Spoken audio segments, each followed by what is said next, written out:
పరిశీలించారు. రైతులతో మాట్లాడి సమస్యలు అడిగి తెలుసుకున్నారు. అకాల వర్షాల వల్ల తడిసిన ధాన్యాన్ని ప్రభుత్వం కొనుగోలు చేయాలని డిమాండ్ చేశారు.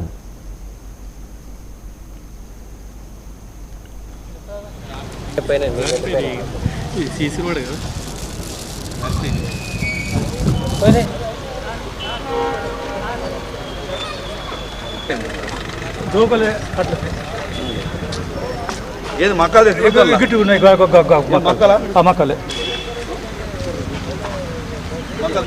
ఇదేనా నీళ్ళల్లో కూడా పోతుండొచ్చు. లేబర్ కూడా లేరు. ఆరుగాలం కష్టపడి పండించినటువంటి రైతు తన పంటని మార్కెట్ యార్డుకు అమ్ముకోవడానికి తీసుకొచ్చిన తర్వాత కూడా మార్కెట్ యార్డులో నరకయాతన రైతు అనుభవిస్తే ఇది ఎవరికి చెప్పాలా ఈ బాధ అనేది రైతును చూస్తే రైతు కళ్ళల్లోకి వెళ్ళి నీళ్ళు వస్తాం. ఈరోజు మార్కెట్లో మద్దతు ధర లేదు.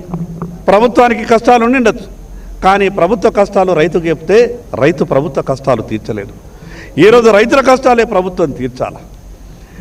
జొన్న పంట ఈ జిల్లాలో పెరిగింది, మిగతా పంటలకు ప్రత్యామ్నాయం ఏం కనిపిస్తలేదు. కాబట్టి ఈరోజు ఉన్నటువంటి పరిస్థితుల్లో రైతంతా కూడా జొన్న పంట వేసుకున్నాడు. ప్రభుత్వం కొనుగోలు కేంద్రాలు ప్రారంభించింది, కానీ మిగతా ఏర్పాట్లు చేయడంలో కొంత విఫలమైంది. గన్ని బ్యాగులు లేవని ఒకసారి, అదే గోడౌన్లు దొరుకుతలేవని మరొకసారి, ట్రాన్స్పోర్ట్ వ్యవస్థ లేదని ఇంకోసారి. ఈ రకంగా కారణాలు ఏవి చెప్పినా కూడా రైతుకు ఉన్నటువంటి ఇబ్బందులు దూరం కావు. అందుకే మార్కెట్కు రైతు తన ధాన్యాన్ని తీసుకొచ్చిన తర్వాత ఈ మార్కెట్లో జరిగేటటువంటి ప్రతి నష్టానికి ప్రభుత్వమే బాధ్యత వహించాలి. రైతు మార్కెట్కు ధాన్యాన్ని తీసుకురావడం మట్టుకే రైతు బాధ్యత వహిస్తాడు. కానీ మార్కెట్కు తీసుకొచ్చిన తర్వాత కూడా పంట కొట్టుకుపోయినా, పంట తడిచిపోయినా, మిగతా ఇబ్బందులు ఏవచ్చినా కూడా ప్రభుత్వమే దానికి బాధ్యత వహించి రైతుకు భరోసాగా ఉండాలి. అదేవిధంగా ఈ ప్రభుత్వాన్ని డిమాండ్ చేస్తూ ఉన్నాం. టీటీడీ చైర్మన్ బిఆర్ నాయుడుపై టీటీడీ మాజీ చైర్మన్ భూమన కరుణాకర్ రెడ్డి ఆగ్రహం వ్యక్తం చేశారు. తన దగ్గర పనిచేసిన